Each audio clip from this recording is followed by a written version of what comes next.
Hi, for those who are just joining, we're going to wait a minute or two. Attendees are still filing in.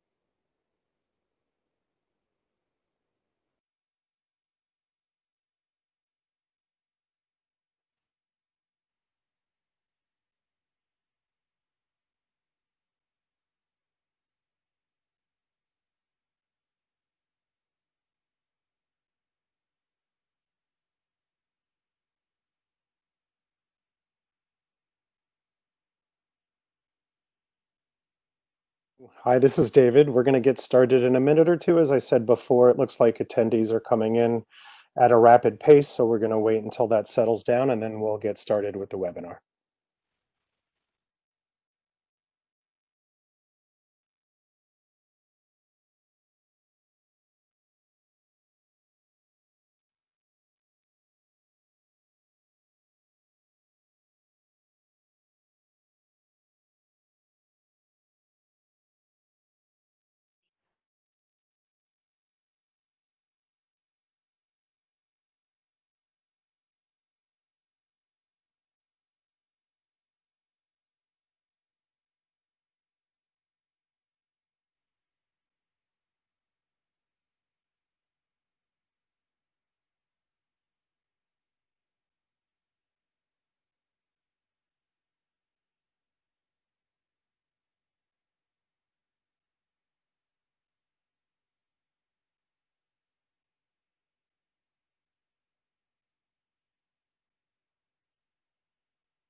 We still have attendees filing in, about one per second. So again, I'm going to wait a minute or two to make sure that everybody's on, and then we'll get right back to it.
Okay, it's about 5 minutes after 2, so I think we should get this webinar started. There are some people filing in, but let's try to get this started now. So my name is David Sandbank. I'm going to be kicking off this presentation. I just want to make sure voice quality and all, everybody can hear me okay. You'll see in the bottom right-hand section of your webinar, there's a QA box. Can someone please if you cannot hear me? Jeff, thank you very much. Sounds like everybody could hear me. That's a good sign. All right, got it. Thanks, everybody. Thanks for joining. Really appreciate it. This is obviously one webinar as a part of a series. We've already had, our offshore webinar and energy efficiency and large-scale renewables is doing a webinar. I've already done it this morning. So this is really a part of state government and NYSERDA listening to stakeholders in such a dire time and making sure that this is a true partnership and doing what we can do in our part to help industries move forwards and make sure that we're transparent in our communication with everybody. So Um, this presentation is not very long. I think the majority of this presentation is going to be getting stakeholder feedback. So that'll be on the back end. But what we're going to do is go through this presentation. Actually, Leslie, if you could advance to the next slide, please. Because what I'd like to do is just talk about the table setting of how the webinar is going to work. Obviously, all participants, you are all muted right now. We have some panelists here as well that are muted, but can unmute themselves and chime in at any time. And I'll tell you who those panelists are in a future slide. When we get into the Q&A portion at the end of this webinar, we ask that you please submit all your questions in the Q&A box that you have in my version. It's on the lower right-hand side. Maybe that is the same for you. And then once you add that question, we will be able to see it and respond. Nobody else can see the question except for the panelists. We're going to take the questions at the end. And when you add a question in the QA portion of the WebEx, it will be captured and considered as a part of the record of us moving forwards. And as everybody always wants to know, the WebEx presentation will be available on the New York Sun website on the contractors page where it says resources for contractors. So let's go to the next slide, please. Great. So who do we have participating on the call that's representing the state? Well, we've got both NYSERDA and DPS. It's a joint webinar. We all thought that it would be great to have one voice together, and then that way we could also answer questions that are either a regulatory question or a programmatic question. So we're going to get kicked off. Alicia will kick us off and set the table. And provide us with opening remarks. Alicia Bart is the president and CEO of NYSERDA. Myself, I am the vice president of Distributed Energy Resources. Jason Doling is also a presenter, assistant director of Distributed Energy Resources. And Max Joel from NYSERDA as well as a program manager of New York Sun. From the Department of Public Service side, we have Marco Padula, Ted Kelly, Warren Myers, and Liz Grizaru. They all have ability to answer questions and contribute to this presentation as well. So happy that it's a joint presentation and we can have one front and answer all questions for you, hopefully. So let's go to the next slide, please. Okay, so the agenda is fairly simple. Alicia is going to kick us off. Then we're going to go into a section that's COVID-19, NYSERDA and DPS response. How are we currently responding to this? How should we respond in the future?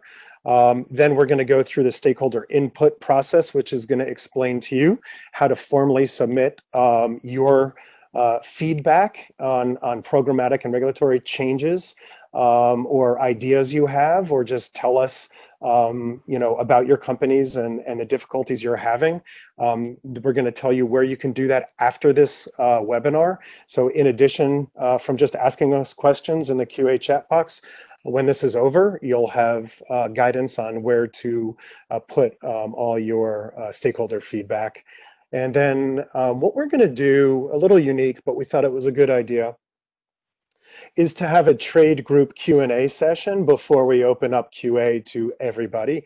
And that trade group is CCSA, it's NYSEA, SEIA, and New York Best. We're going to have allow them to take the floor and ask a lot of questions. That might be questions that all of you might have. So I think they've also asked their members what good questions, and have been in communication with all their members. So it's a good representation of some great questions to get up front. And then for whatever questions we didn't answer within that trade group Q&A session, we're going to open it up to an open Q&A after that. Next slide, please.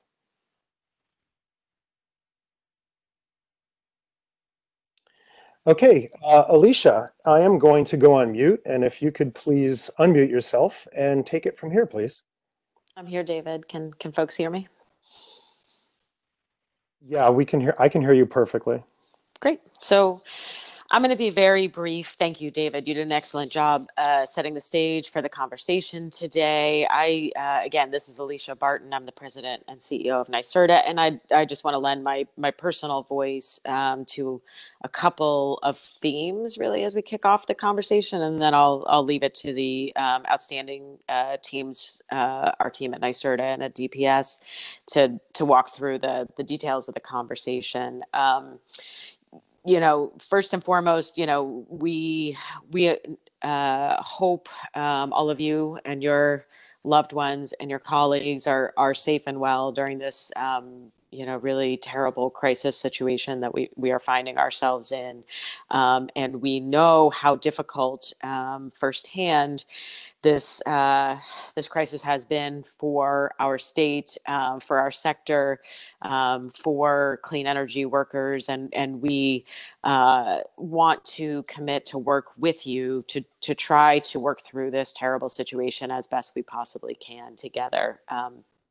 Earlier this week, a couple days ago, the leadership of New York's energy and climate agencies, myself, John Rhodes, Gil Quinones, Tom Falcone, Basil Segos, we signed a joint open letter to the clean energy industry indicating a few things, including, again, a recognition of the difficult circumstances that we find ourselves in, but also an honest and personal commitment that you have from each of us and our agencies to work with the clean energy industry to do everything in our power to help New York build back eventually stronger than ever. That is going to be difficult to do in the short run, and as much as this crisis has affected every American, unfortunately, New York has been uniquely hard hit. I'm sure many of you are familiar with the numbers, but they're staggering, unfortunately. And Governor Cuomo,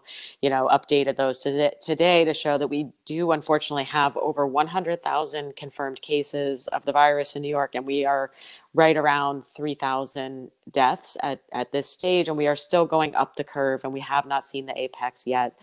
That is a tragedy by every measure of that awful word, and it means that we are still very much in containment mode for this virus and this fight that we are in. And the governor, who is exhibiting extraordinary leadership in this crisis, has mobilized every resource that we have available to us in state government. Everything that we have, we are throwing at this fight and at this virus in an effort to contain it and protect the health and safety and lives of New Yorkers. So that is a joint effort across all of state government. It certainly includes NYSERDA and DPS in a couple of capacities. And I've been extraordinarily proud to see how many of our team members, and I'm aware that DPS team members as well, are contributing directly to the state response on things like staffing Department of Health call centers, working with our partners in state government to support the procurement of critical supplies. We have a lot of team members that are doing those jobs beyond our traditional roles at NYSERDA.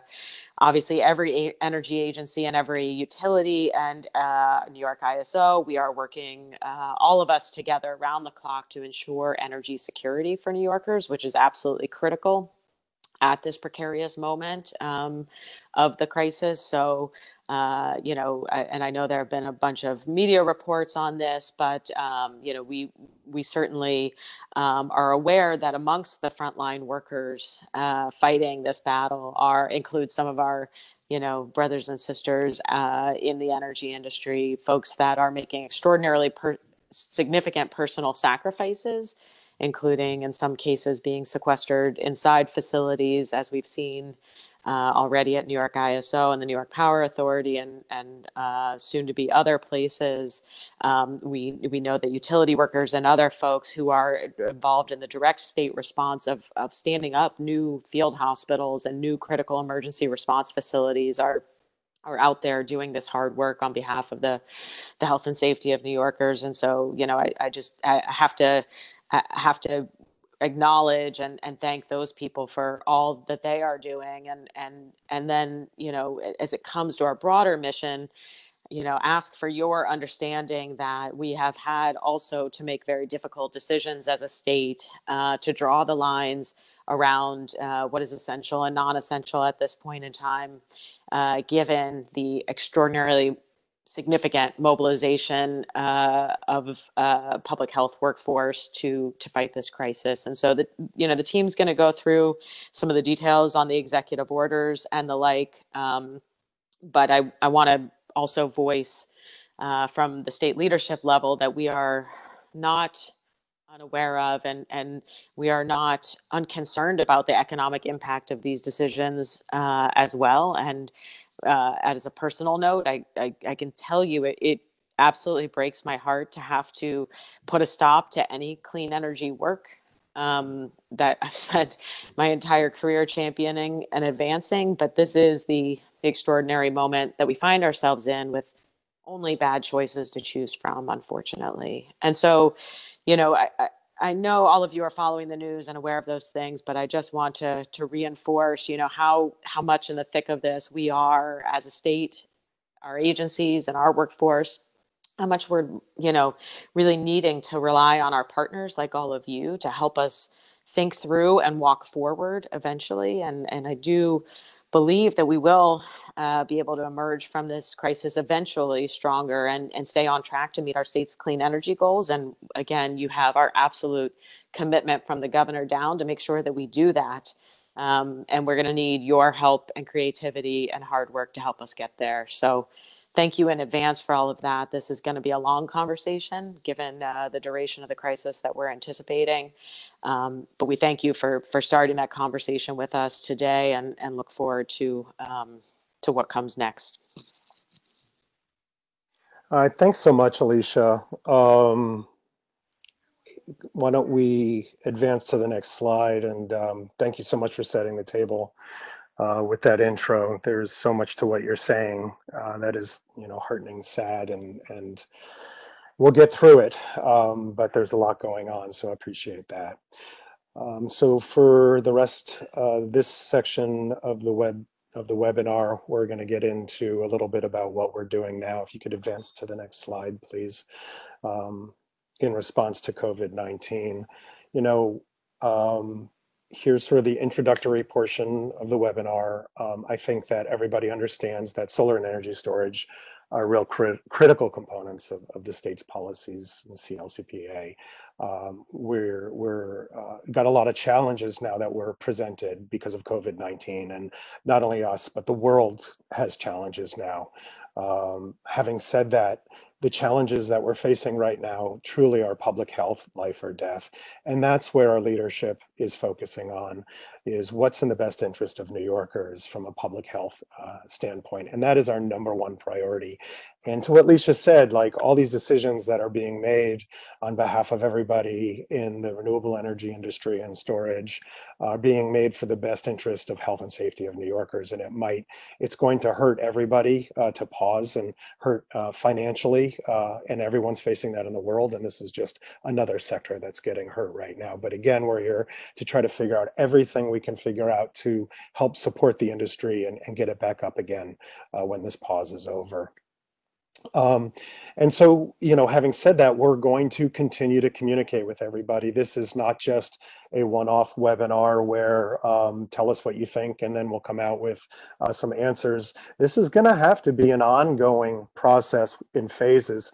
I see this phase as, what can we do now to help, immediate answers, immediate items that we can do right now to help the industry. Phase two might be, how do we phase in construction again and get the industry going again? Maybe phase three is, what kind of financial support is going to be needed in order to get back to where we left off? We would love to see yesterday again. So again, I just want to emphasize that this is the beginning of a very what I think could be long and ongoing process between the partnership of state and the industry. Next slide, please. So having said that, we are open for business, meaning I think many of you saw this in our email announcement, but just like everybody else, everybody at NYSERDA and Department of Public Service is working from home. If you call our extensions will transfer right over to our cell phones. We have a great IT department.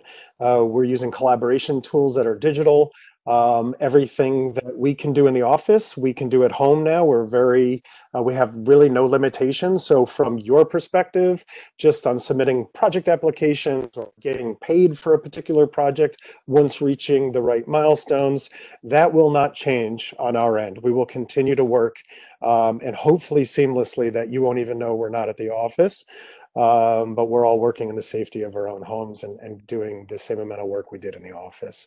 So that you shouldn't worry there. If there are any issues you have, please feel free to email us. If there is something that is not working that ordinarily used to work because of this, but so far I haven't heard much of that, and things are going quite smoothly.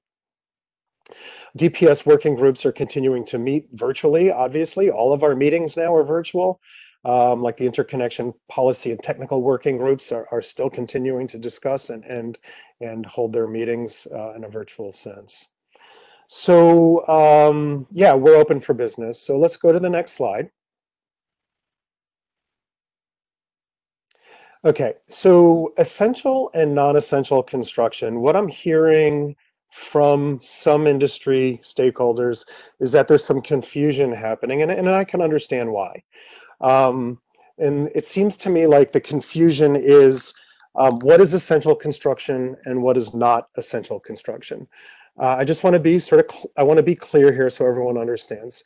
The best way to find out if you're essential or non-essential construction is to go to ESD's website and click on the top of the page of the FAQ link and go to question and answer number 14.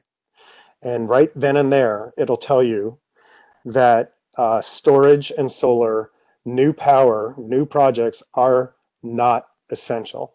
And where some people are getting confused is they will not get down to question 14 on the FAQ, and it'll direct you to ESD's website on maybe question 6 and say, find out if you're essential or non-essential on the ESD website. And then you look down and it says that under essential infrastructure, public and private utilities, including power generation, fuel, transmission is essential.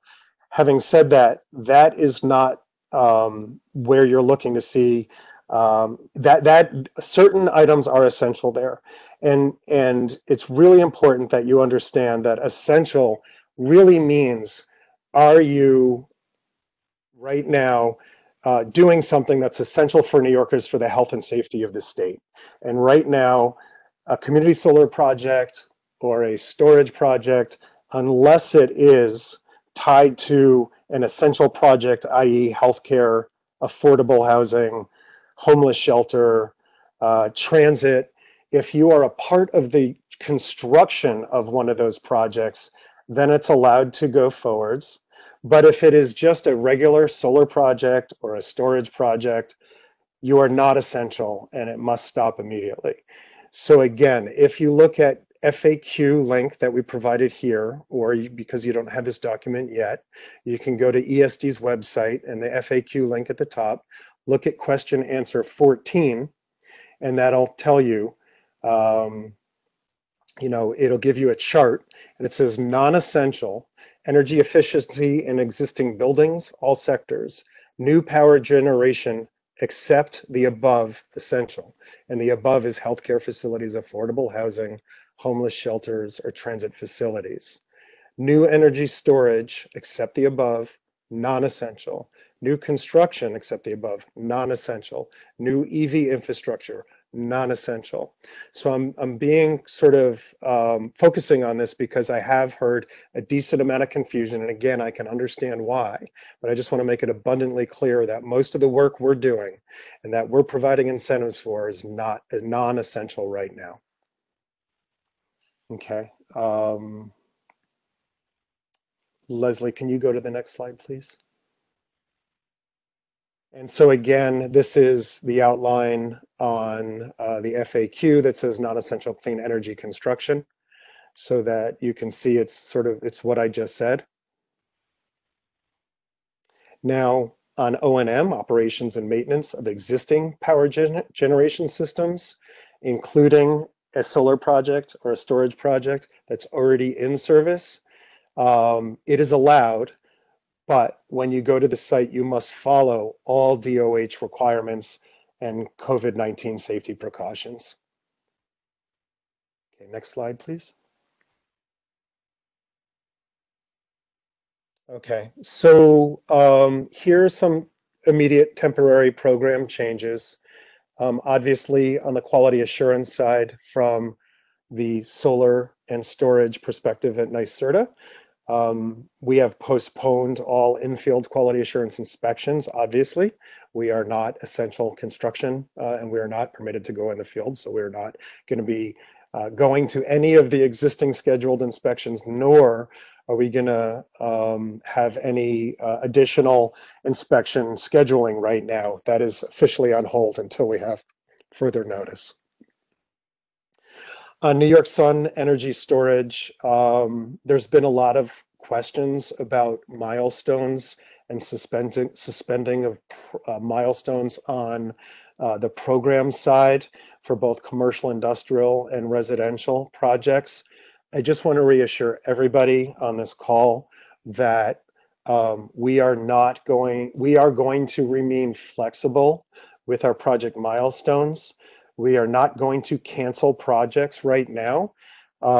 We will be extending these milestones. For instance, in CNI, there's a 75% milestone and a PTO milestone.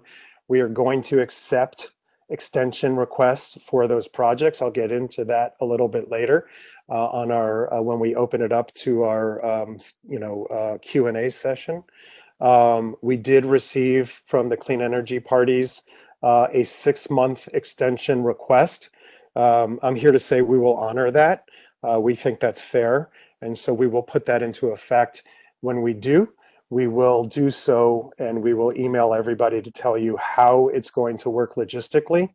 In CNI, it might be somewhere along the lines of where you have to go into the New York Sun or storage portal and you have to request an extension. We will automatically approve that extension, and then you'll be able to have documentation showing that that extension has been approved for 6 more months. Next slide, please.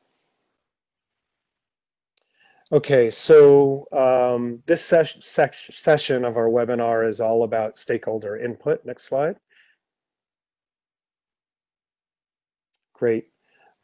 So we have an opportunity that we again feel that it's very important we hear from everybody on what we can do moving forwards. So we would like to do so. What we have here is just some initial questions that get you thinking about different items that we can consider to change. I will say that this is not the only things that you're required to answer. We want to hear from you, even thinking outside the box. We would like to be very open-minded and listen to everybody and hear great ideas from great thinkers. So it's not, these questions are just to get you thinking. But also it's not just limited to these questions. Please let us know, what your ideas are, what barriers you have right now, how we could handle the time at which we're pausing for non-essential construction right now, at least until April 15th. What can we do in this time period, as well as how can we restart phase-in construction, and how could we restart our companies? So again, it'll be a phased conversation, but here's some, just at least some questions to think about and consider, but we'd love to hear more ideas that you have. Next slide, please. Okay, so again, this information was included in the email announcement that we sent out to all of our stakeholders, so that you don't have to, most likely you got that email and you don't have to rely on this screenshot right now. But what we have done is we have written comments that you can submit by April 8th. Here's the case number.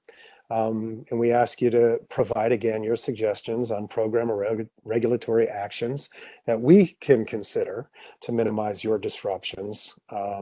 And you can submit your comments through the DPS matter management system known as DMM by e-filing or by email to that email address, secretary@dps.ny.gov.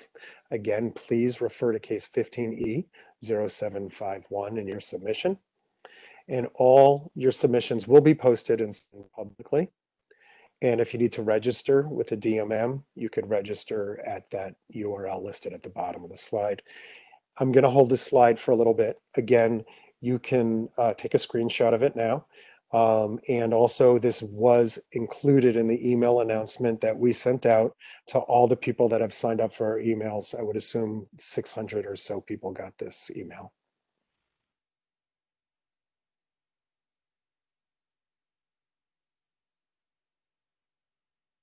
Okay, great. Can we go to the next slide, please? Thank you. Before we go to trade group discussion, I'd like to pause and I want to make sure that I give our other panelists some time to talk and maybe correct something that I might have misunderstood or that I might have forgotten they could add to it. I'm going to go on pause. I'm going to hand it over to DPS right now. And Marco, maybe I could ask you or Ted to ask you if there's anything you'd like to add to this. David, it's Marco, and I didn't have anything else to add. I thought you did a very comprehensive job at explaining everything. Ted, do you have anything to add? You know, I agree with Marco. Just kind of, reiterate that we are open for business. We're at DPS. Anybody you've worked with before or people you haven't worked with before, we're here to help answer your questions, help you out with whatever we can with your projects over the next period, and certainly very sensitive to the issues of delay and deadlines. And so certainly also keep an eye out for further action on those issues. David, it's Liz. Could I add just one thing to that? Sure. Which is that, we at DPS, particularly through our ombudsman function and the interconnection policy and technical groups, are trying to keep close eye on how the utilities are progressing with the work that they can do, processing and handling applications. And we will be working with NYSERDA to set up regular calls for the industry and the utilities to, essentially touch base with each other as things progress over the next few weeks. Thanks, Liz. I assume we're going to get a decent amount of questions on interconnection. So thank you for that. And thanks for being on the call. Is there anybody else from the NYSERDA side that would like to add anything? Jason, Max, anybody else?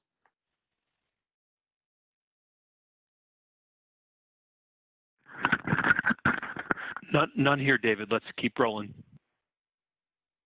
Rolling on.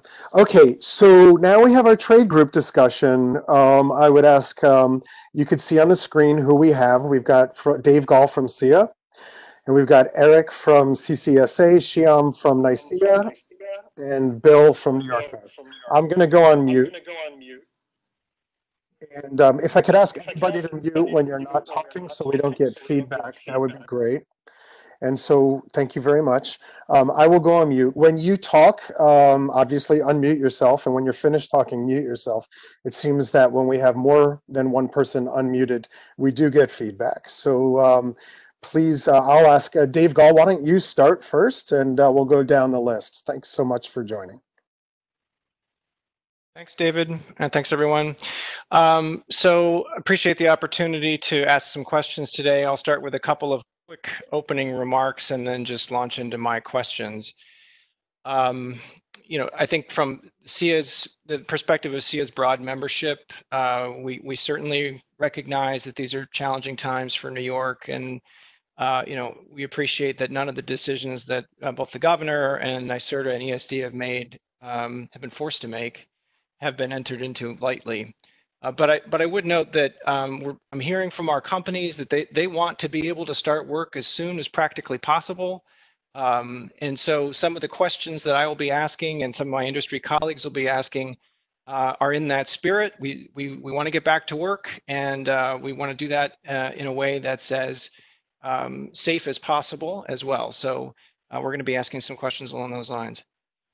If it's okay, David, then I will just launch right into some of the clarification questions I have, and then a couple others. And before I'll pause just to see if that's how you want to proceed. Yeah, absolutely. Please proceed. Okay. So picking up on your previous discussion, David, about some of the confusion around the essential construction language that was included in the Empire State Development FAQ 14. The first question I have is I just want to be crystal clear on this point. The FAQ classifies, and I'm going to quote this, utility scale new power generation projects with an in-service date of September 1st or sooner, end quote, as essential construction. Mm-hmm. So can you clarify the meaning of utility scale in this instance, and whether large standalone DG projects fit that definition? In part, I'm asking because I'm told that at least one of the utilities is interpreting that standalone DG projects are considered utility scale. So there seems to be a little bit of confusion on the interpretation as well. Yeah, Dave, thanks for asking that. I should have mentioned that up front. That particular statement is really focused around one project called Cricket Valley, which is a natural gas power plant that needs to go online as Indian Point shuts down. So that rule was written for them, and it does not include any DG projects. So no, the answer to your question is utility scale is not inclusive of any community solar projects, remote net metered projects, rooftop projects, nothing from NYSERDA at all.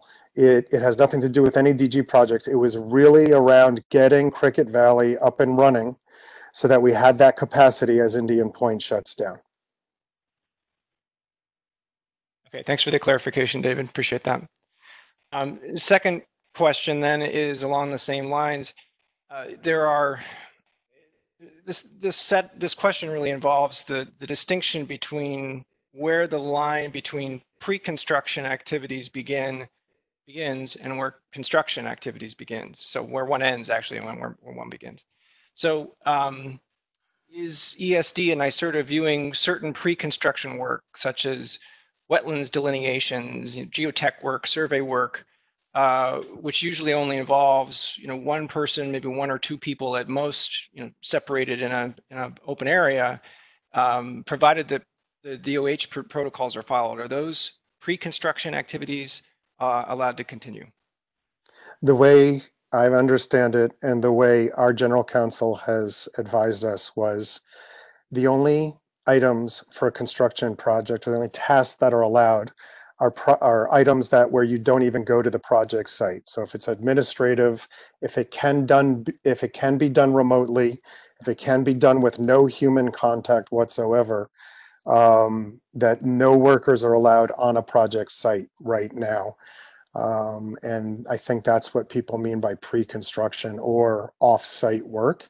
I would ask Jason Doling to unmute as well, because I know he's been looking into this as well and could clarify what I'm saying. But the way I understand it is nobody could go on a project site right now, whether it's one or many people. And David, I can clarify, there has also been some confusion, it seems, depending on the order that people were looking at the guidance that's come out of ESD. And so there also has been some confusion whether a single person on site is allowed during construction. To clarify, the answer is no. So I would not read those two things as being an either or. The policy is, unless the work is squarely within the definition of essential work, there can be no on-site work, regardless of whether it's a single person or a group of people. Okay, thanks, Jason and David. That's a helpful clarification. So this next question, I think, builds on the comments that you made, David, about phase 2 and how, after the pause period is over on April 15th, how can we get some of our projects moving again.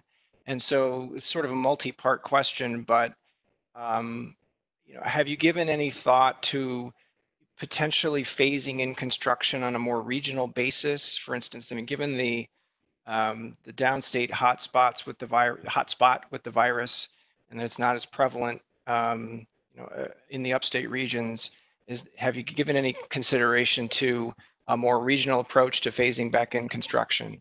And then, secondly, I mean, can we in this interim period, can we work on some of these practices and procedures that would allow safe construction work to continue along with following the DOH protocols? David, Yeah. would you mind if I jump in? Please do. Okay, so thanks for that question, Dave. This is Alicia again. I think we do want to consider all those things, absolutely, and that's part of what we want to understand from the industry at a level of detail that's more than we'll be able to get into today. What are the practices that we can all work towards? What are the approaches to phase back in work, as David said earlier? At the same time, I want to reiterate that again, the renewable industry, while it is the energy sector and the renewable industry is priority number one for NYSERDA. These are broadly based restrictions across the economy. And so while I understand the perspective of folks who have identified best practices and believe they can follow them, we again, as I said at the top, we're in a situation where we're going to have to coordinate this at the very top levels of, as well as across the board. We've seen even in recent days restrictions that have been continuing to tighten on outdoor landscaping activities in New York State. Other types of outdoor work, like the pre-permitting ideas that and activities, rather I should say, that you just mentioned. And again, this is a situation of a very broad pause. So as we work forward, I would invite that detailed thinking that you're putting forward about not only the practices but how a phase-in can work. But I want to put out there for consideration that it would be helpful for folks to also look more broadly at how these activities are being treated across the state, and we're going to have to work within that set of rules and restrictions that may or may not be tailored identically to this industry. So what we also need to understand is what is unique to the work that happens with these projects versus, again, other types of construction that has all been paused statewide, other types of outdoor work, including agriculture and outdoor landscaping, which now have also been paused statewide. We're going to have to, work through all of that and understand, how best to walk forward. So maybe that's a little bit of additional context that I didn't mention at the beginning, but would be helpful for you as you, I know we'll be working to get us some really good ideas about how to move forward. Thanks, Alicia. Yeah, absolutely. And Dave, we have to listen to the governor and the leadership in New York State that tells us what's right for the health and safety of New York. Having said that, so we will take the guidance there to decide, interpret or understand how to move forwards. But in this pause period, we definitely should be working together to assume that we might be phasing into this and figure out, for instance, is it geography? Is it exterior work only? I think we should look at each sector, storage, commercial, industrial, rooftop, and residential, and figure out how would we phase those in so that it can be done safely in a way that gets people working again, but for keeping the health and safety of New Yorkers. I'm not guaranteeing that everything's going to be phased in, but at least we could do our due diligence in case it is, that we're ready to move forwards with a plan if that is presented to us in that way. Thanks, Alicia. Thanks, David. Appreciate the responses there, and we all look forward to working with NYSERDA and the other agencies to try to move this conversation forward. So I am hearing a little bit of an echo of someone saying it's not on mute. Last thing, this is just a quick comment before I'll turn it over to Erica Nadowski from CCSA, but just wanted to respond, David, to the comment that you made about the approval of the 6-month extension for the construction timelines. Thank you. That's a really important ask for the industry. It's important for the financing of many projects. So appreciate NYSERDA's approval on that and taking our recommendations into consideration. Sure, Dave, and I think what we're going to have to do is figure out after this call what the industry needs for documentation of that extension, and what we can do operationally here that could help provide the documentation. So what we can do is that could be maybe the first thing we discuss after this call is find out what the best way is to do that from the different sectors. I look at it as 4 different sectors: storage, and then sort of community solar remote net metered projects, and then commercial rooftop and residential. Great. We already have a list, so happy to have that conversation. Fantastic. All right. Erica? Thanks. Hi, this is Erica Nadowski. I'm the Northeast Director for the Coalition for Community Solar Access. Just confirming that you can hear me okay? Yes, Erica, we hear you perfectly. Thank you. Great. I wanted to start out just briefly on behalf of CCSA's membership, thanking NYSERDA and DPS for so quickly moving to remote virtual work and for a very proactive response that NYSERDA has taken, setting up a solar and storage task force that is helping us keep an open line of communication. I know my members are certainly very appreciative of that and looking forward to keeping that going. So thank you for that. I'll just ask a couple of questions. We definitely recognize that this is an unprecedented situation and that the state's response is being calibrated to match what public health demands. And this question may not have a good answer, but given that New York is still going up the curve and that the virus caseload continues to rise, right now the pause order lasts only until April 15th.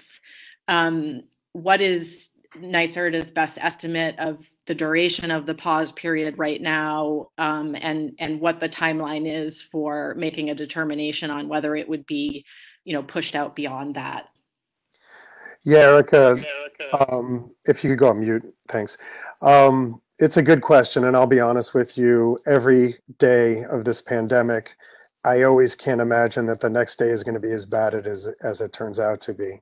So it's so hard to predict what we're in for. And if you heard the governor this morning, we're not at the peak yet. It sounds like the peak could be 3 weeks away. It could be 2 months away.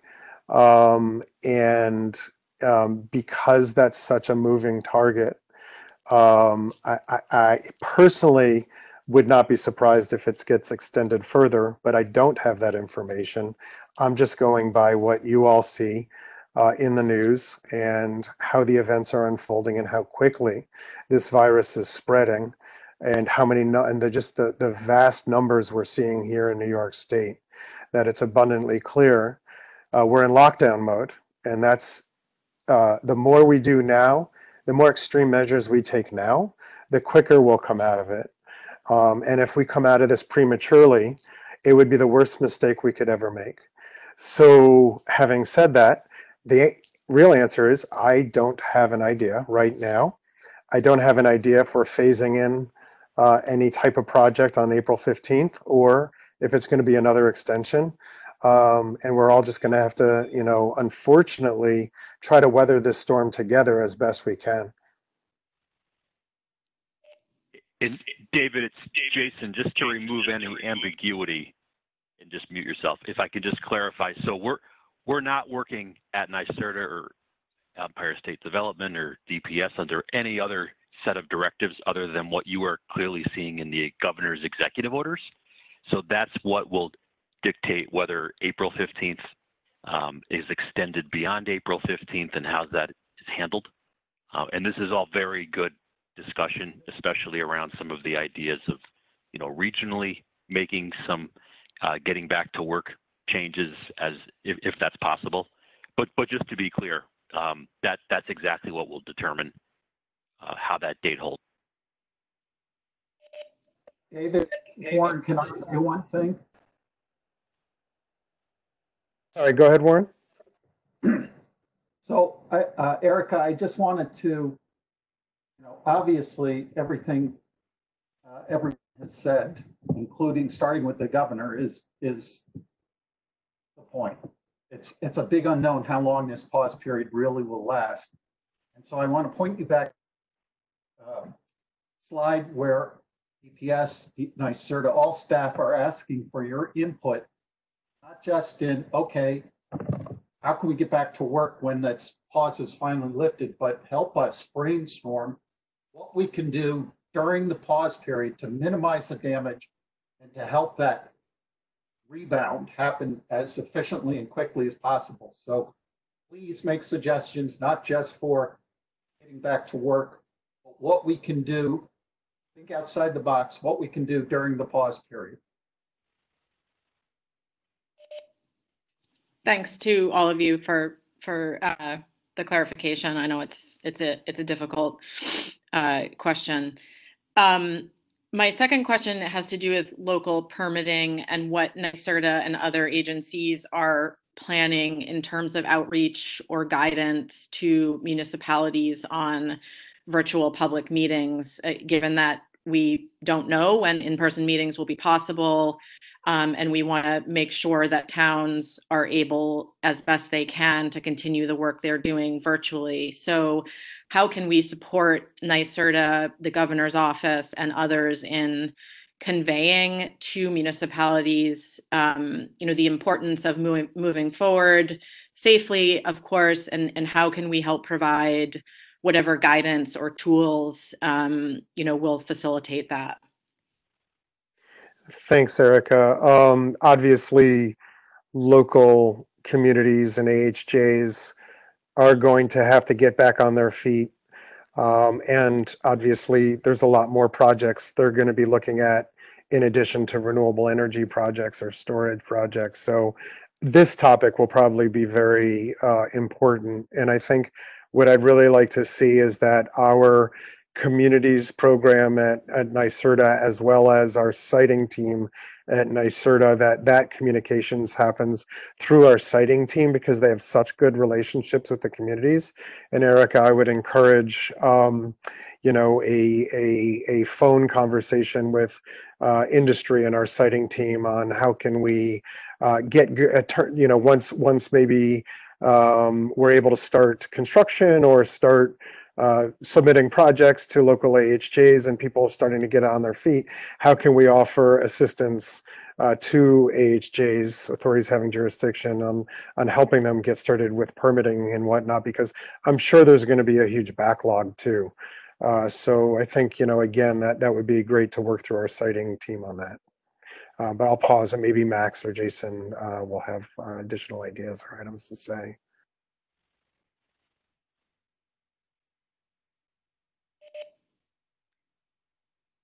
Okay, thank you. I will go to another question and then turn it over to Shyam. This is on the issue of milestones, particularly the 75% interconnection payment milestone.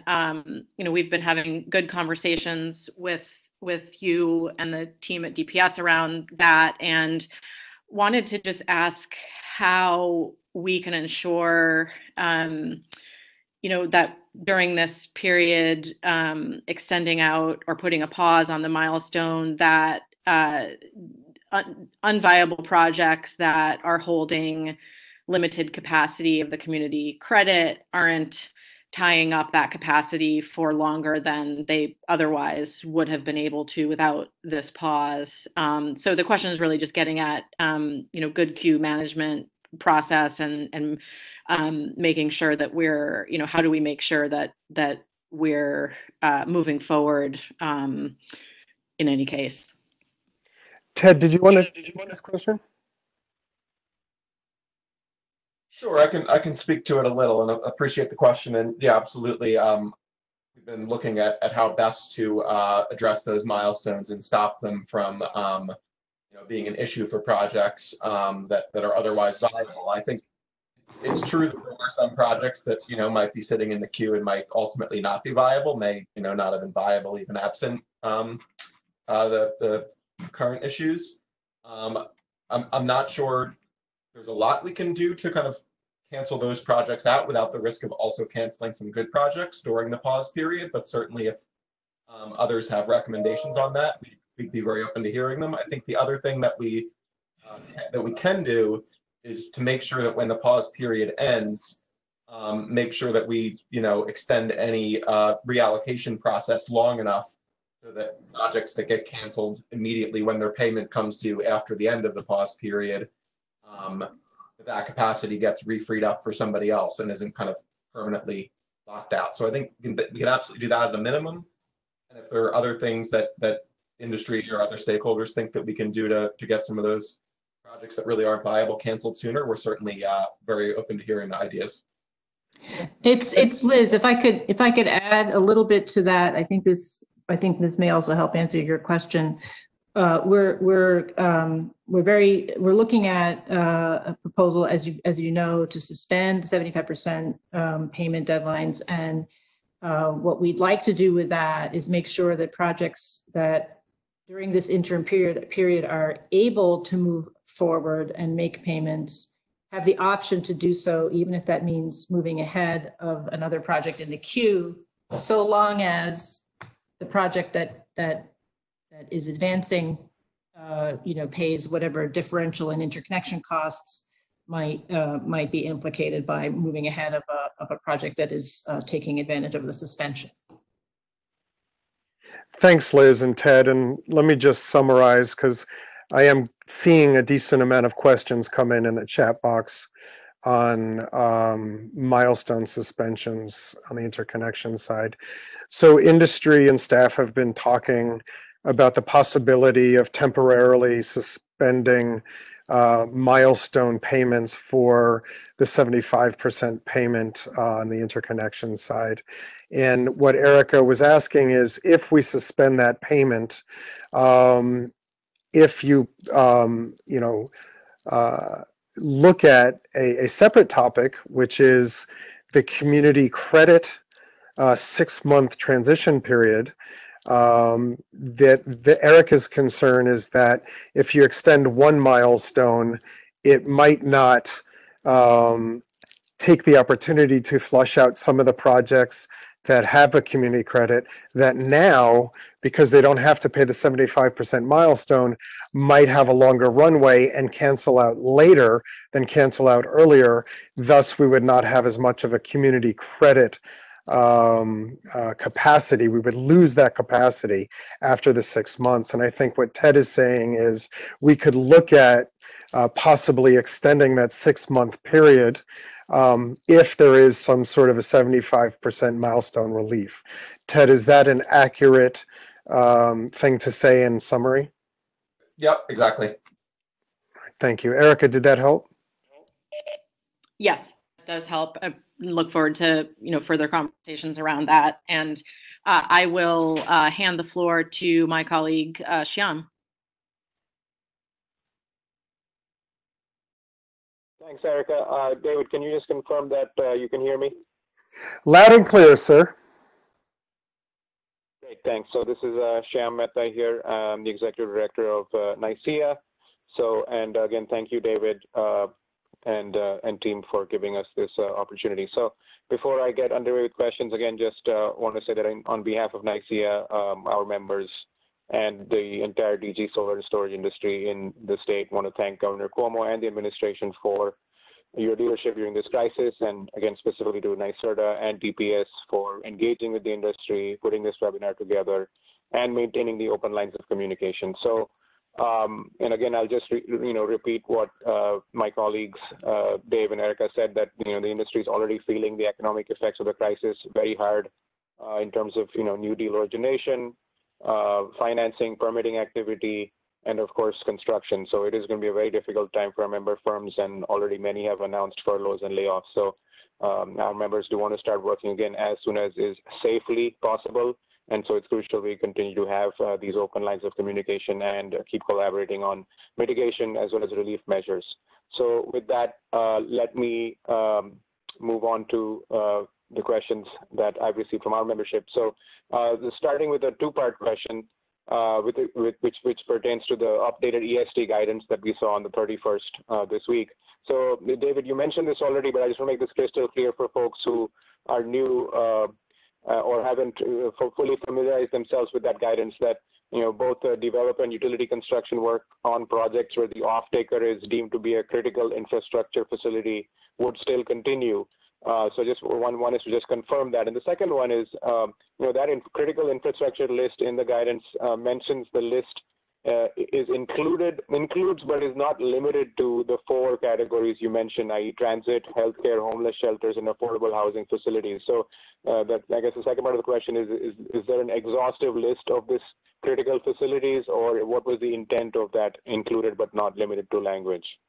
I'm going to let Jason Doling answer this, but my understanding is I don't think there's an exhaustive list. I think that you have to, if you don't see what you're doing, you feel it's essential, but it's not on the list, you have to contact ESD to get verification. Jason, is that accurate? Yeah, so Shyam, it's such a great question, and I'll tell you, I've read the documents multiple times each, and I've read them together multiple times each, and the way I look at it is, I don't think anyone's trying to be ambiguous in answering it. I think they're just recognizing that there's a lot of situations that might be unique, and it's hard to anticipate them all. And so I think of it from interpreting what's the spirit of the policy, which is keep people home, don't put people at harm's way where we're going to increase spread. And so when I read those answers they've given in the FAQ, I don't have a read of it that says if you're building a community solar and storage project that's going to send the bill credits to a hospital or to a homeless shelter, that's an essential service. I read it that if you're doing work on site at one of those facilities and they need you to engage that system in order to allow them to serve people and keep life and safety going, that's an essential service. There is a form on ESD's website where they have asked firms if they think they're essential and the guidelines don't clearly say your project is, to submit that and have it reviewed, because it's really going to be case specific at that point. But I really do come back to a project that's being built on the roof of a firehouse. That might be essential, but not one in a field where the value is intended to go to that other party, as important as that project is. Understood. Thank you, Jason and David, for that clarification. So moving on. So the next question I have is concerning meter inspections and witness tests.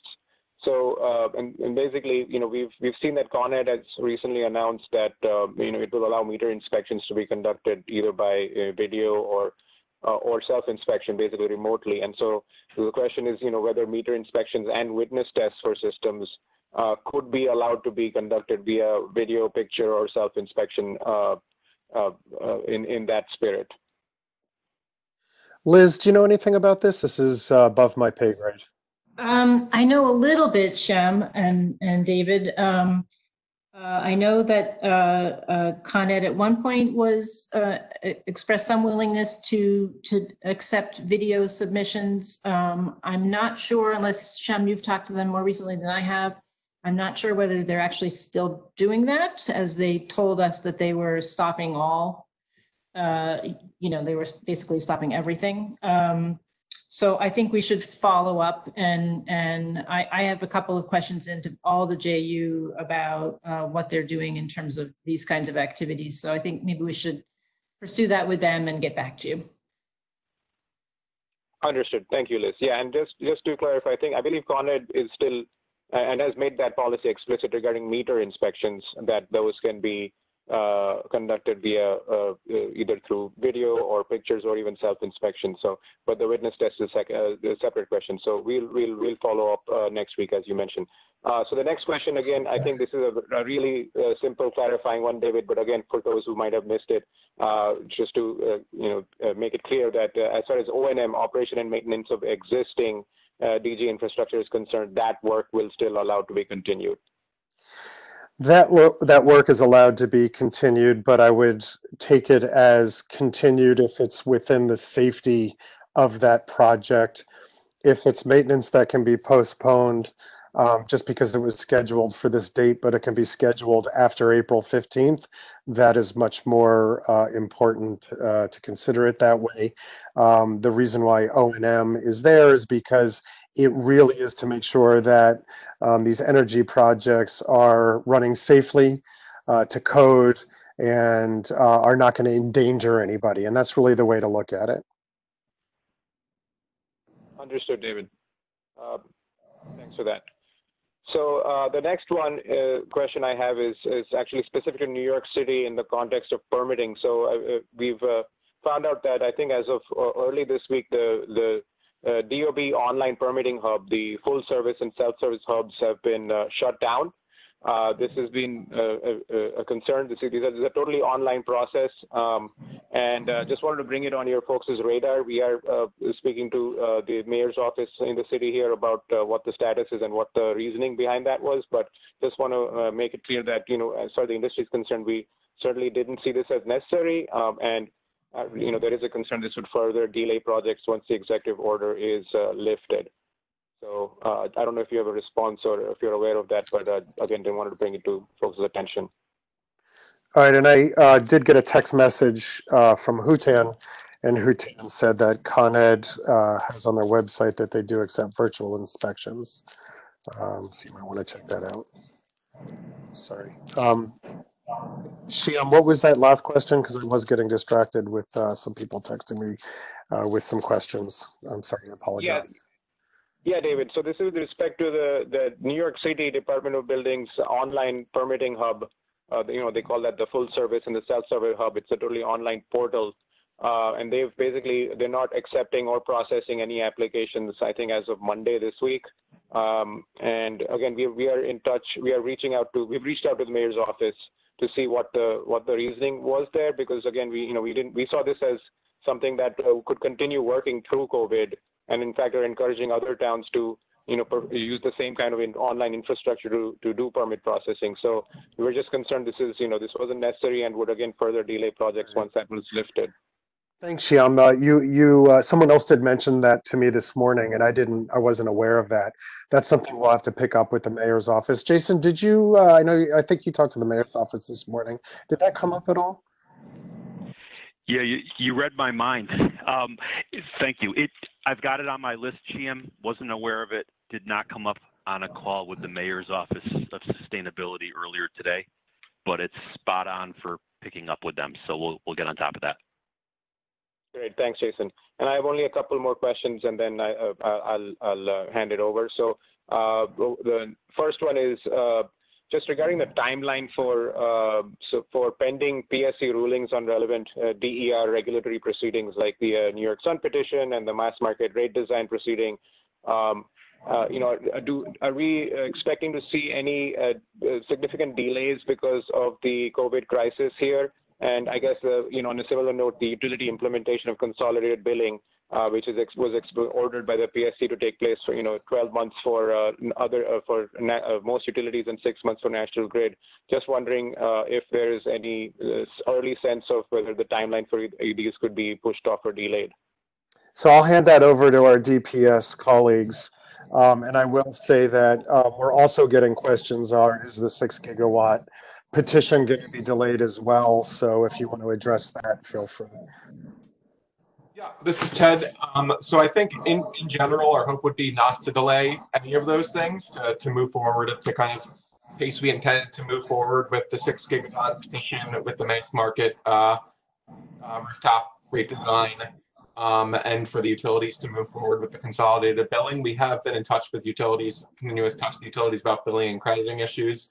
And so far, they've indicated that they expect to be able to keep on schedule at this time, and we'll keep an eye on that. And then, in terms of the things that are before the commission, I think we'd still like to move forward with those, at a reasonable pace. Certainly, I will say with Casey, where there are comments open right now, the comment deadlines are still the same, but if companies or individuals or stakeholders do need an extension, we're always open to granting extensions on comment deadlines. I think we'd be especially open to that now, given we certainly understand what kind of pressures everyone is under.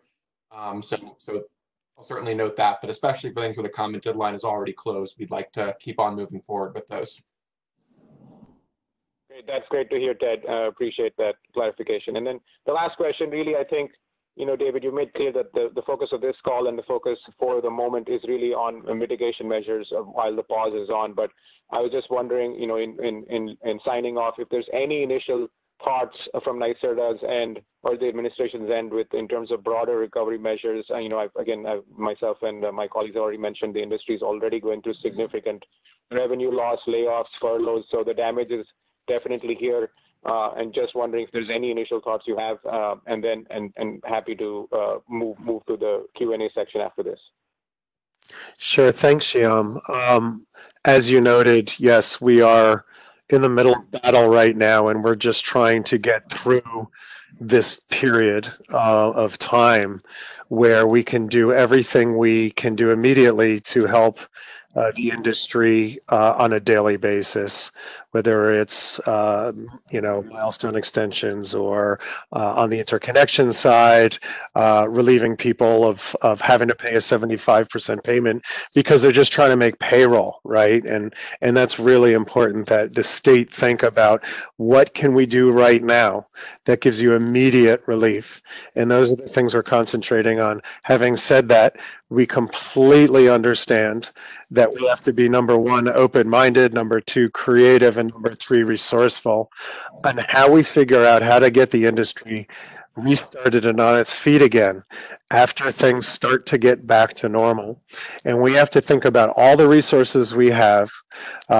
We have to think about what might come to us federally, or from the state, or from the resources that we have currently, on how to best help companies get up and going again. I was having a conversation with Dave Call, and we're sort of reminiscing about 2008 and 1609, grant and all those times. And we said, this is different than then.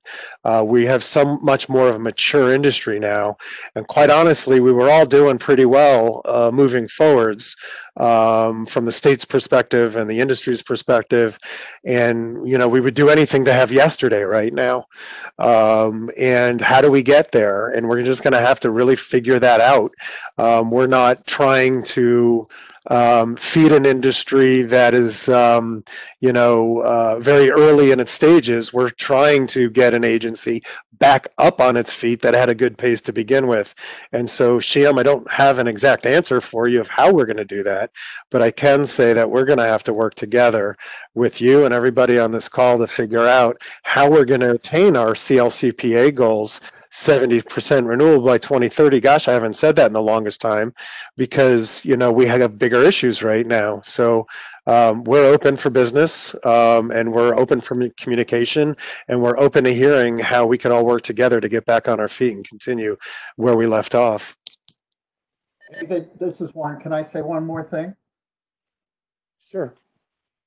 So in addition, I'd like to encourage you to encourage all your members to do everything that they're entitled to under the existing federal coronavirus response acts for helping to make payroll. And we've got to keep pushing the feds to do more. And this is different from 2008. They're not, don't let anybody tell you this is a bailout. There are no bad actors here. Nobody was to blame for this particular, just came and whammed us out of the blue. And what we're trying to do and what you're trying to do is to avoid unnecessary extra inefficient costs of, crashing supply chains and having to build them back up again.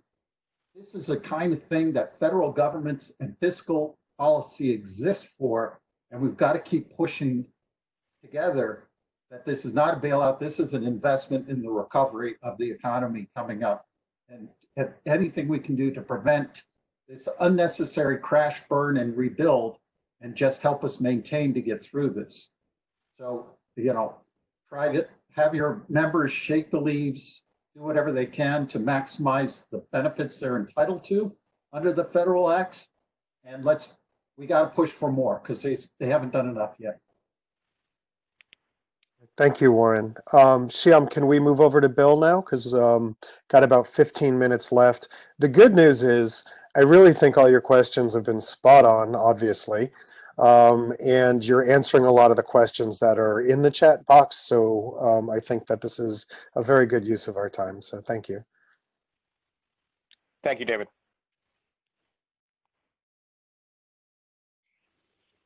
David, can you hear me? Yeah, Bill, we can hear you great. Great. Thank you. And New York Fest certainly echoes the comments of our colleagues that we greatly appreciate Grover Cuomo's leadership and the state's efforts to address the health crisis and flatten the curve and understand the importance of this. We also echo the statements around the financial impact to the industry. The energy storage industry is experiencing that impact just as the solar industry is experiencing it. I would point out that in many cases, certain areas of the energy storage industry are not as mature as the solar industry, and then there may be different financial impacts for the less mature areas of that industry that we'll be probably talking about going forward. I only have a few questions that haven't been addressed. We've gotten a lot of questions from our members. A lot of great questions have been addressed. I'll just list a couple of them quickly to allow time for the open Q&A. The first is with regard to utility bulk RFPs, that timeline's been extended. There's a strong desire to make sure that that we do not continue to extend those timelines, that when we have evaluations from remotely as they've been doing. And I'll kind of bundle that with the question to DPS of that was already touched on a little bit of the trying to continue the work in this interim period to get the rules right for the industry to thrive going forward, and particularly in the standby rate tariffs and the contract demand issues are incredibly important for the energy storage industry to emerge from this as unscathed, as minimal as possible. So the actions that are going on right now in the standby rulings with contract demand, it's very important that us continue to act quickly. And maybe I just throw those out as questions. Do you expect those to be able to continue and to be able to kind of hold the line on some of the RFPs going forward? So I can take that, David. Marco. Thank you, Marco. So thanks, Bill. Appreciate those comments. And the one thing I do want to just reiterate for everyone is that the Department of Public Service is working at 100%. We are all working remotely. We continue to do all of our job activities from a remote location and pretty much have not reduced our effort one iota. So that said, all of the interaction we've had with the utilities related to the review of the bulk RFPs continues.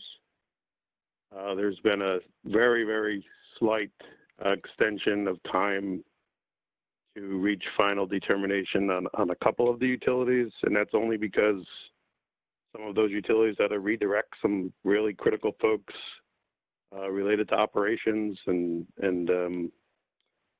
had to delay that final review, but none of that is going to affect the in-service dates that currently exist. We do not expect those to change at all. On the standby rate proceeding, we meet weekly to continue to develop our position on that and We know comments are coming in and reply comments. We continue to do the review of those. We will actually be planning to have additional outreach with parties on that within the next couple of weeks to gather all your input once again, as we did with the tech conferences that we've had to date. So I think it's positive. We continue to move forward on those issues that you raised, Bill.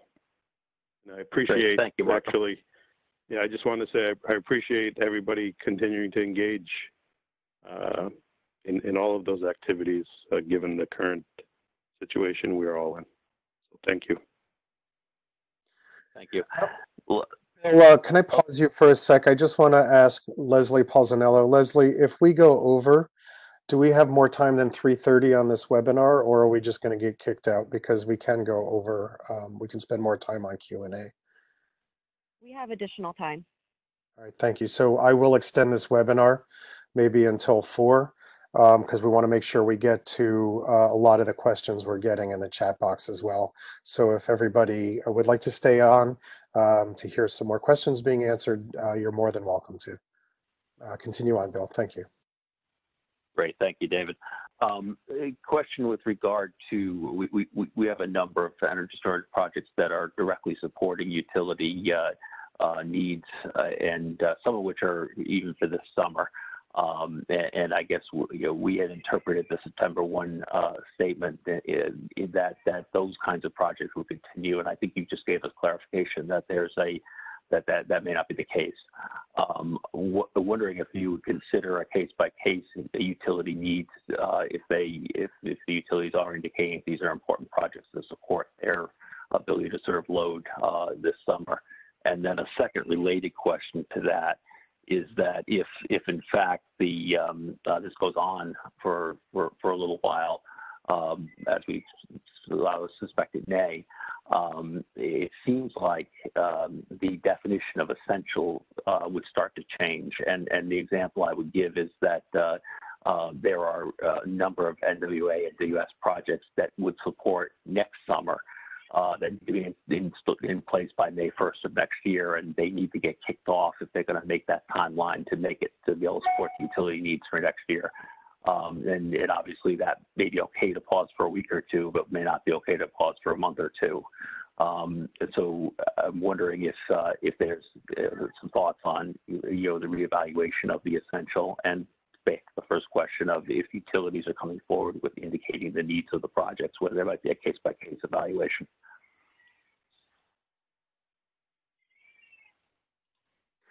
I mean, I would assume, David, I can take the pause to just give a quick reaction, and it's a great point, Bill. And certainly it's not a stretch to think of some of these large load deferral projects that are avoiding the need for something like a substation in order to keep the power on the hottest day of this coming summer. So I think what I would suggest is if a developer has projects that squarely fit that category, by all means reach out to us and let us know. And I think we have enough details right now to take that question back between us and DPS and connect with Empire State Development and try to get back to everybody who's impacted by that.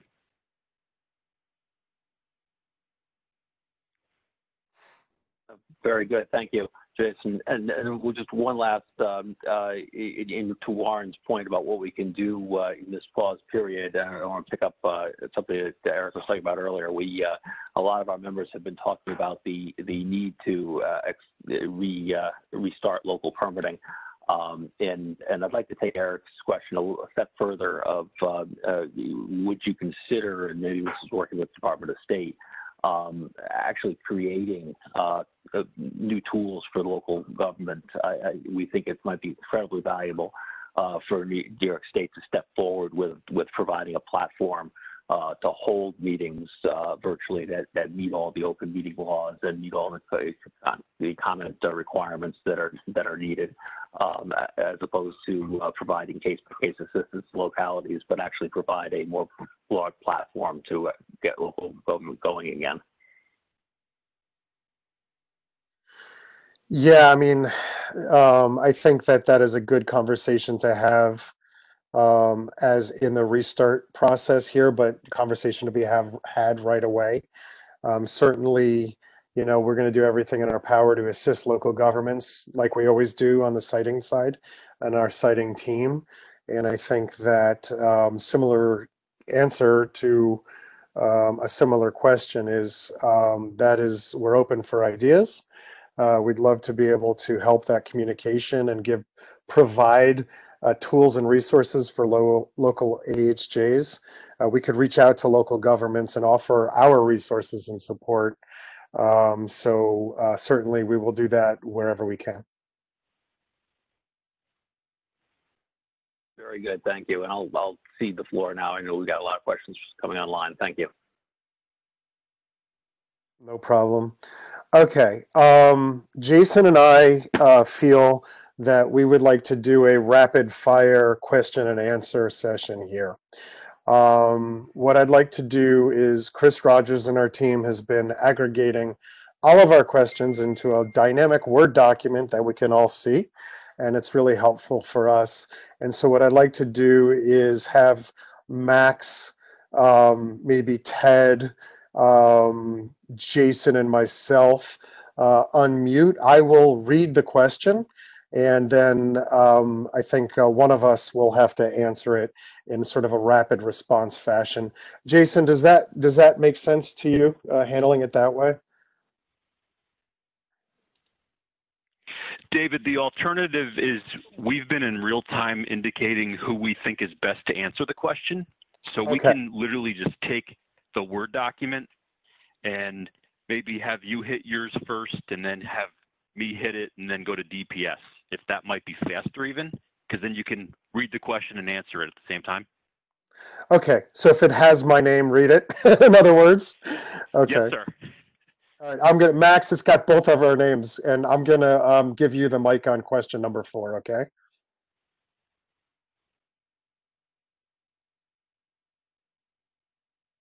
And Max is either on mute or he's got a crying baby in the background. Oh, by the way, you have both, yeah. Apologies in advance for any dogs or babies in the background.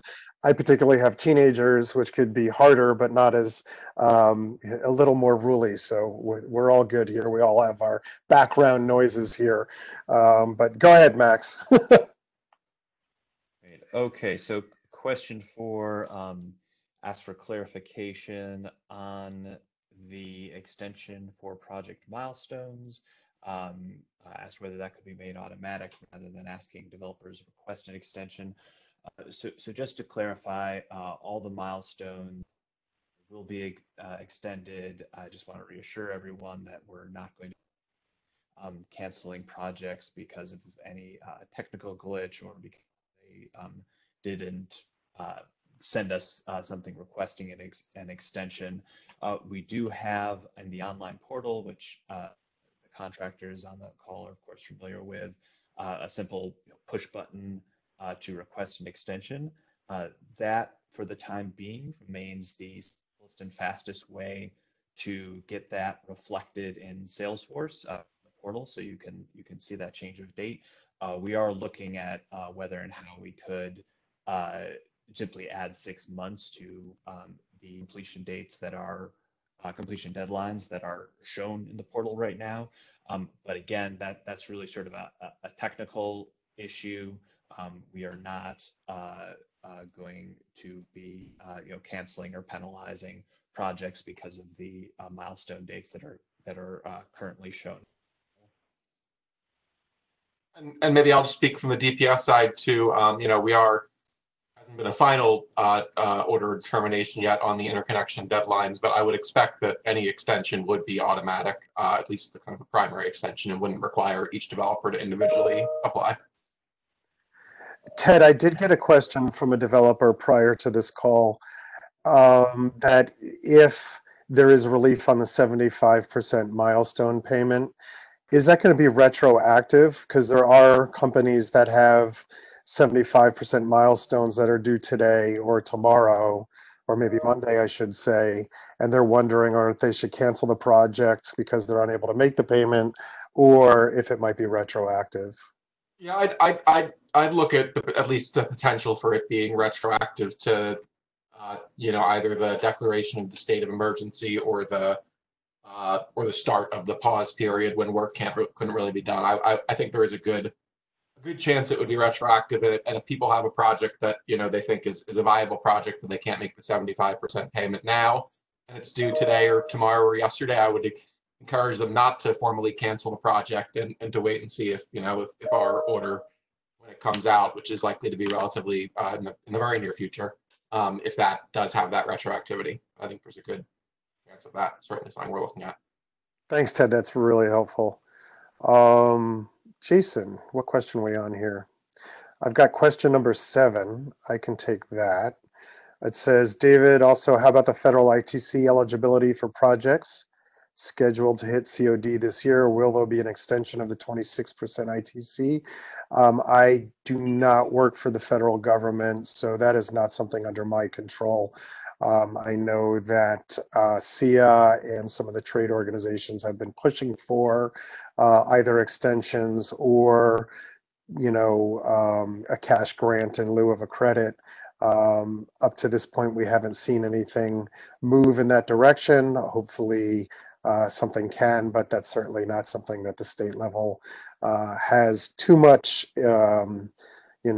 persuasion over, but we'll do the best we can to try to, advocate for that. The next one is question 8. It looks like Max, I think this is you. Yeah. For Chris, sorry. This one. This is Max. I can address it. So the question is whether milestones can also be extended for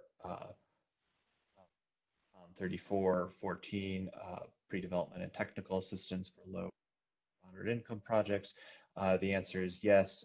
If you have milestones in those contracts that are being impacted, please reach out to Chris Rogers, and we'll work with you to modify those deadlines.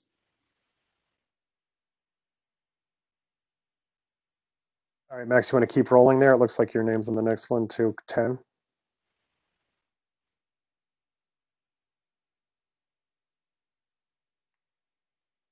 Or maybe you're on mute. I could take it. I'm just, go ahead. I was just reviewing it.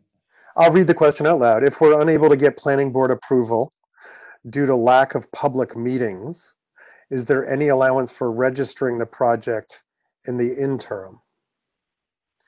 That was from Michael Vance. Michael, I'm not sure yet. I think while we're on pause right now, it's very likely that everybody is unable to move forward. So it likely will not be where some municipalities are meeting and some aren't. And so some projects can come in and take up capacity in the current block. It's something to consider, but I really feel like if we lower our project maturity, it could hurt us in the long run. So we'll take that into consideration. But at this point in time, we're going to hold to our current project maturity requirements. The next question is for Marco. Marco, it says, will there be any steps to bolster energy values to existing VEDR projects based on current energy pricing? So I would say no. The energy value should be what is currently effective during that time of the injection.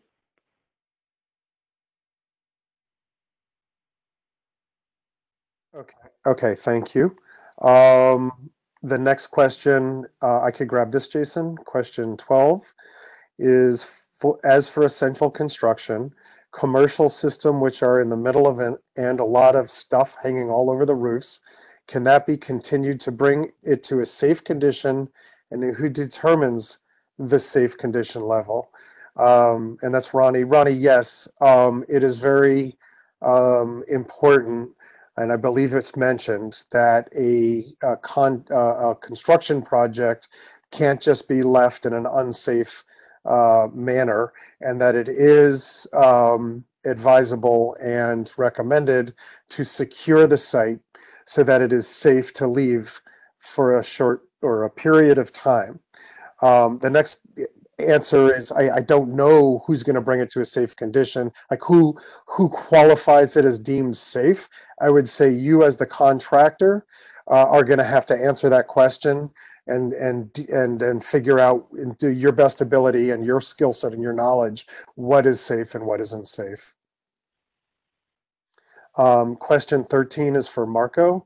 Marco, can efforts be made to accelerate customer crediting for community solar projects? To be clear, for the projects I'm concerned with in NYSEG territory, the crediting hasn't exceeded the limit set, but have been right up against the limit, as this is one of the few benefits we can offer LMI clients. Faster would help. And that was from Adam Flint.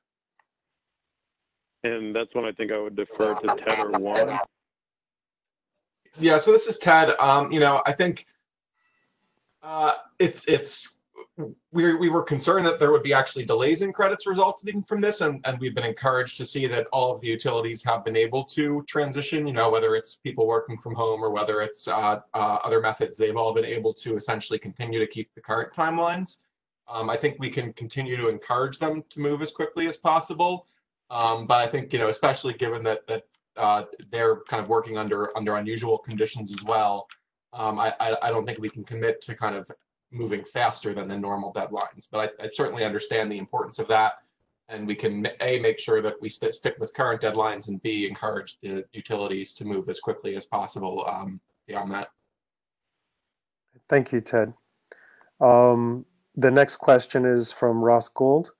It says the webinar is focused on employers' perspective.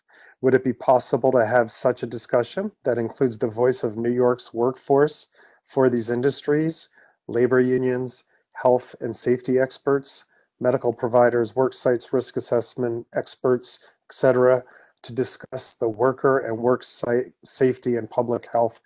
100%. It's a great comment, Ross.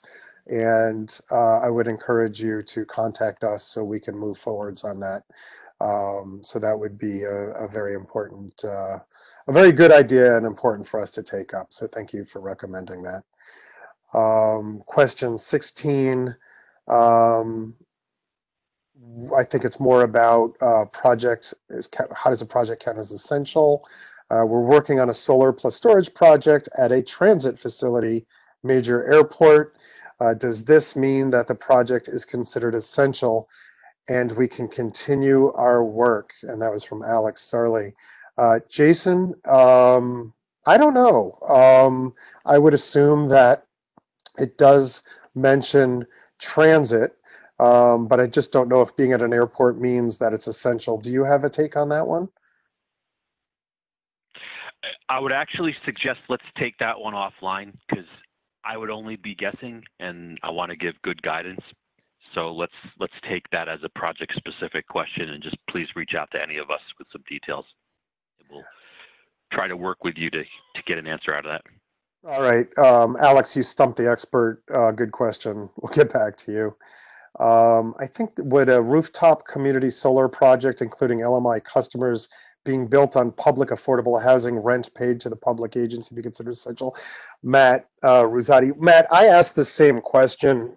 Just because a solar project happens to be retrofitted on a public affordable housing project doesn't mean it's essential. If that project was new construction and the new construction was the affordable housing project was going up, and solar happened to be a part of that construction, then I believe it's essential. Jason, I just want to check with you and see if you agree with that. I do. I go back to what the original premise of this is, and it's really projects that have to continue because they're essential for people's lives. So I agree with you completely. Okay, thank you. Another question, 18. Would you entertain some sort of investor/developer matchmaking service to allow for additional financing solutions to developers who experience cash flow issues? That's Andy Israelson. Andy, I think that we're going to have to do that and more. Obviously, we're having a lot of conversations with our colleagues at the New York Green Bank, and we're going to have to figure out what the New York Green Bank's role can be in assisting in getting the industry back on its feet. And I think that any suggestions you might have as far as a matchmaking service, we'll be open-minded for, and would really appreciate it if you can put that in the comments on the DMM server, so that we can take that into consideration, and that's public comment. But thank you. Another question for me: my team advised that currently the New York Sun rebate applications for solar projects are not being accepted on the NYSERDA portal. Will this be changing soon? Mark, overall, that is not accurate, Mark. We are receiving project applications. I could see them coming in every day. I'm not sure what the issue is. I would ask you to please contact Jason Mangione at NYSERDA, or any of your contacts at NYSERDA, to find out what's going wrong. But I believe our portal's working as it always has been working, and there shouldn't be any additional issues there. Let's see, I'm scrolling down to question 20 now. Community solar projects located in New York State agricultural districts require notice of intent, NOI, and approvals from New York State Ag and Markets before municipality reviews the project. How can this be expedited? Who should be contacted for discussing the details? I think I'm going to hold off on answering this question, but just because it's not necessarily COVID related, although it's a good question. But I'm going to move past that, unless Max, you want to jump in if I'm missing the point here and you see an answer that's appropriate for this webinar. No, I think that's correct, David. Thank you. Next one is, can a percentage of the New York Sun incentive become available now? This is ideal to help projects that are now being stopped mid-construction. Projects are being stalled with large outlays by the installer without any way to collect monies contractually from customers. Nathan Rizzo. Yeah, Nathan, that's under consideration. That is one of the concepts we're considering.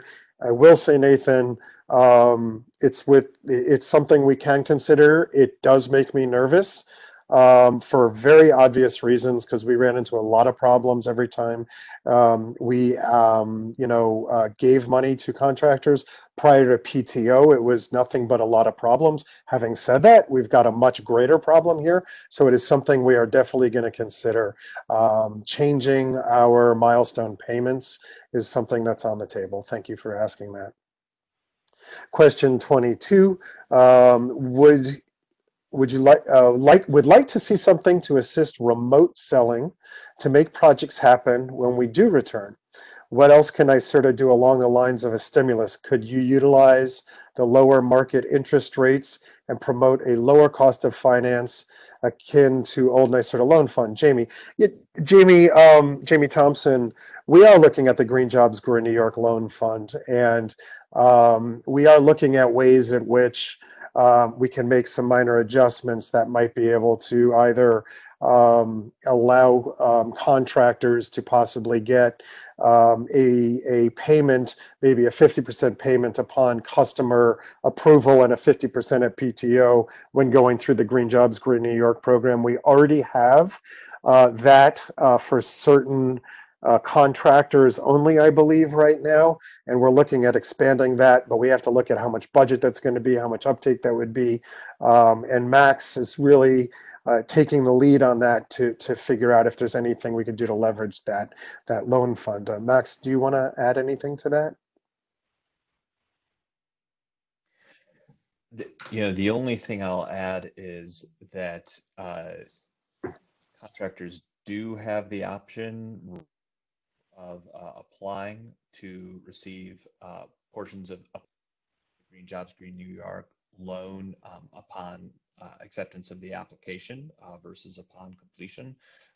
It seems to be a somewhat underutilized program to date, but we can send out the link to the portion of the NYSERDA website that explains that option as it exists now. As David was saying, we're looking at how we could potentially adjust or expand that option and other options as well.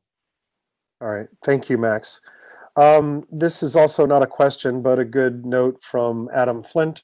But he's saying chambers of commerce are advising businesses to contact their banks for forbearance and quick cash, and to quickly review and apply for one or both small business administration programs, better known as SBA, in order to protect payroll. Adam, we thank you for that. And also Jason in real time is putting that in the slide that we're going to be advancing.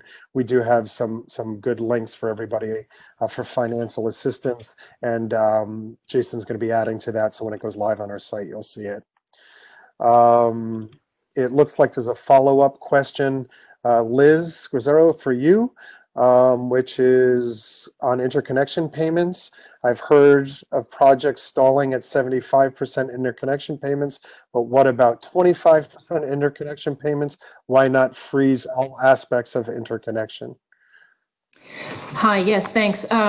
Nathan, we considered a number of options, and the feedback we got from the industry was that relieving the 75% milestone would be sufficient. So that's the design that we went with. That said, we expect to revisit these questions around what the industry really needs in our industry calls and at the next IPWG meeting, which is scheduled for a little bit later this month. So feel free, please, to bring that back up again. All right, thanks, Liz. I think, Jason, you're on. You have question 26. Yep, and this question really, I think to a large extent, even predated COVID. It has to do with UL certifications for some specific battery storage systems related to fire safety, things like UL 9540 and the 9540A large-scale burn test are being delayed, and that has a direct impact on the municipal permitting process. And I would say bringing that back home, that then ties back to the project milestone requirements that we've made clear. We're not looking to kill any projects that would otherwise be viable as a result of what everyone's dealing with right now. So the question is who they can call to get guidance for NYSERDA. We would give you the best guidance we can, and I would say contact any member of our siting team.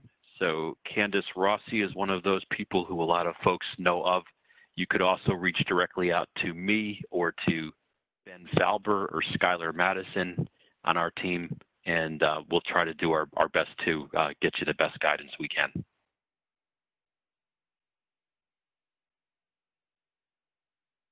Thanks, Jason.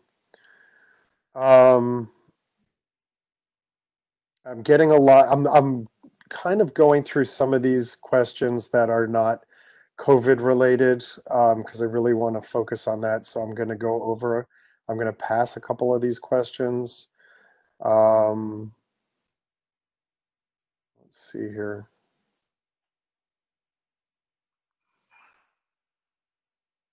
Sorry, I'm just reading through some projects. I have questions here. Anyone else on the team, do you see any other questions that are related to the particular matter and situation we're all in right now?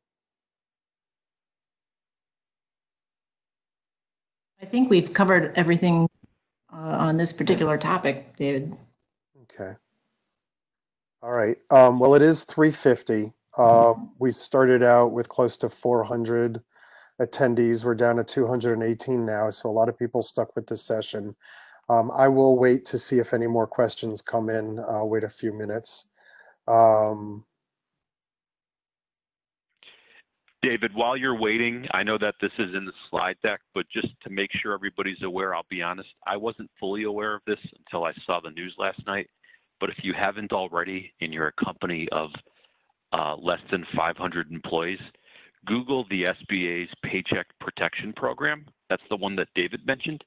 Applications started at 12:01 this morning, and it's first come, first served, but that's the program that can provide up to $10 million of capital to a business and defer part of that loan if you continue to maintain employment for the foreseeable future.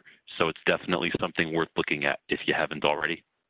And Leslie, can you advance the slide so we can show the audience,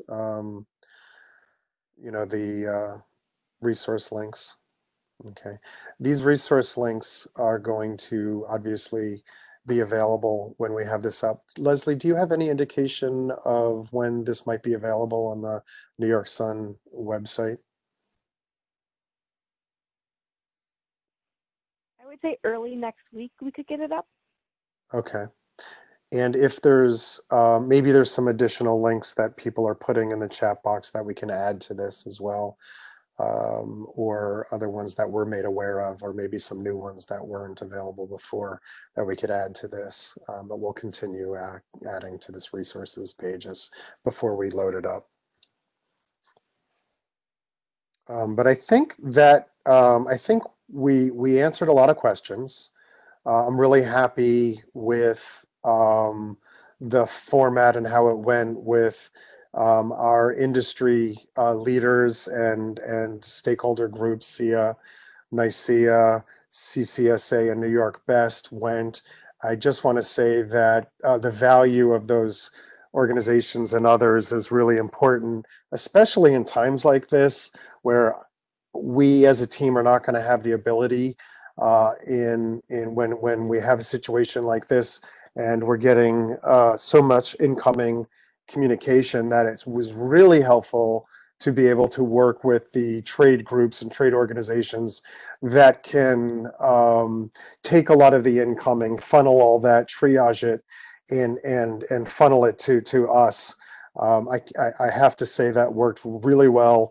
And I just want to thank the 4 trade groups that were on this call for their continued participation. And I can honestly say they truly have all your interests in the best, all your interests. They've been communicating it well and advocating for it. So it's been very helpful for us, for everybody here. So thanks for the 4 of you for participating in this fashion. And again, this is the first of many that we're going to be communicating as far as maybe we'll do a follow-up webinar, but again, we're open for business. Contact us in any other way that you used to contact us, and we're open for business. Please utilize, Leslie, if you can go back to the slide again that shows the input, one more, shows the input DMM. Yeah, right there. Sorry, the next one. That's it. Please, under the next step slide, utilize that to tell us what your recommendations are, concerns, and use that platform. We will be saving all the questions that come in this Q&A chat box as well and use that, but it would also be helpful to aggregate it all on the DMM if at all possible. That would be great. So I appreciate that. I'm going to stop talking and see if anybody else wants to add anything prior to signing off.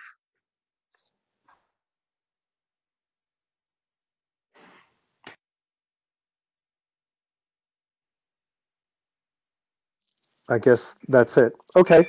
Well, thank you, everybody. Appreciate all the questions. Appreciate the time. Let us know what we can do. Let us know what we can do better. And we're going to partner through this. We'll get through it on the other side. We've got to restart the industry, restart our businesses. Let's do it together.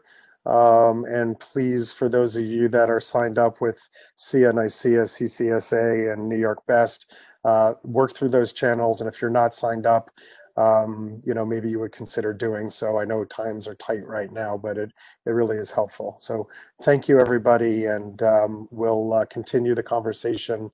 And I appreciate everyone's time. Thank you.